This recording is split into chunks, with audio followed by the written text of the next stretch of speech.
Guys, ICE, get the fuck out of here, Columbus, Ohio, and Minnesota. Get the fuck out of here.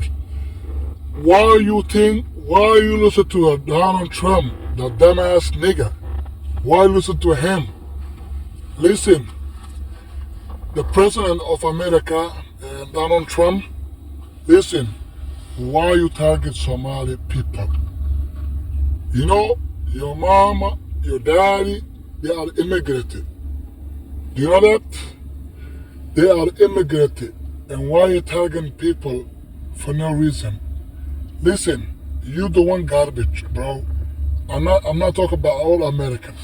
You the one, the garbage. Don't ever talk about Somalia. Don't talk about nobody. America is one nation. Listen, why your ICE, get the fuck out of here. Columbus, Minnesota, everywhere you are, let's get the fuck out of here. We will have a consequences.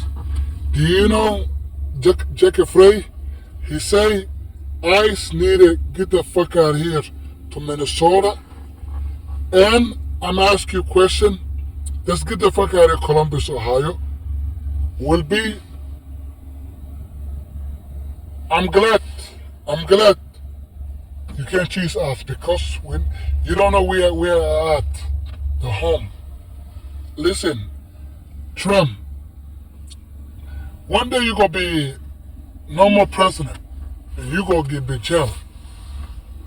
Abaha adan ku dhalo sawiraya hasid ka dhalay wariya hasid baa tahay hasid amxaar ah tahay oo baastad ah awaaba qaniish qashin dhalayna